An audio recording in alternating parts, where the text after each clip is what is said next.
Hi, I'm Jules Mitchell. Welcome to the Huffington Post Thrive series. Today's little sequence is side body toning. We tend to get really stuck on how we look in the front and how we look in the back. We forget about the side body. So we're going to work on some yoga poses that address that. We've got Anna and Christine here to help us out.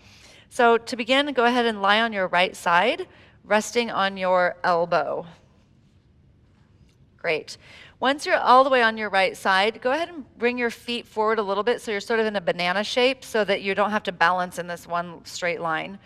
Excellent. And then really make sure that you're on the outer right hip and that your hips are straight up and down, which means that for most people, you'll have to take that top left hip and roll it forward just a little bit. You might be different, but that's pretty much the most common. Your left hand can go on the floor in front of you for balance and support. And then from here, I'm going to have you take that left leg and reach it well beyond the right foot. So you're stretching long. And as you do that, you should feel those right ribs sort of lift a little bit. Good. And then from here, I'm actually going to let you guys come onto your head. So your hand will be in your head and you'll be right on your elbow. Yep, just like that. Good. Are you comfortable like that, Anna?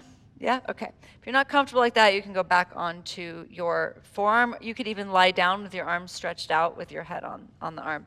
Now make sure you're still reaching with that leg, and the more you reach with that leg, the more you'll lift off those bottom ribs. Now go ahead and hover that left leg just about, 6 inches above the other one. Point your foot, and with a lot of effort, I want you to make very small, controlled circles. You'll go both directions, don't worry. Very small and controlled circles. You'll notice that when you do this, that there's an area where you tend to just go quickly because you don't have a lot of control in this motion. So really go slower and observe. And then change directions. Keep reaching as long as you can when you do this. So you should feel the outer left hip working here. You'll also feel it on the bottom hip because you keep reaching. That bottom hip is doing a lot to stabilize you. And then pause here because we're working our way toward Anatasana, which is like couch reclining pose or something like that. There's a long myth around the name of the pose. We'll save it for another day. Go ahead and from the hip joint, you're going to rotate the hip open. Rotate open, don't fall back. That's what Anna wanted to do. So she really has to work on just that left hip rotating and not the pelvis rolling back.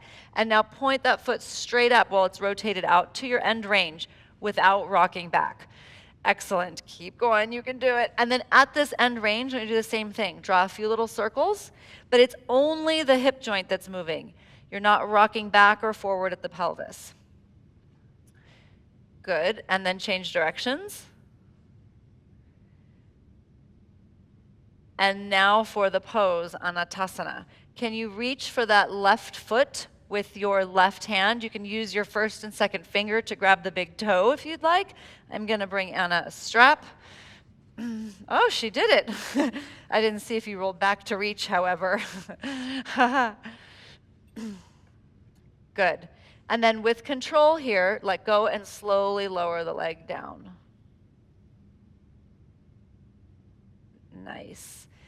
So in theory, you want to be able to lift your leg to your hand instead of bringing your hand to your leg and pull it up because you want active flexibility. Let's roll around and do the other side. So you're on your left elbow, resting your head in your hand. Once you're there, you'll make sure you're in a little bit of a banana curve, so bring your feet forward just a little bit. Make sure you're not rocking back, so come this way, And then go ahead and stretch your right leg forward over the left so that you get the weight off the left ribs. They'll still be touching, but it won't be weighted. Point your foot and draw little circles. Just do about 3 in each direction, just for the sake of time. At home, as you build up to this, you can stay in these circles longer. It'll just, become more. It'll just become easier as you continue to progress through the pose. And then change directions. Go slower, like you're moving through molasses or like moving through mud. That's even harder. And then from here, rotate And rotate, rotate, don't drop back, and take the leg as high as you can, as high as you can, as high as you can. And then from there, do a few little circles in each direction.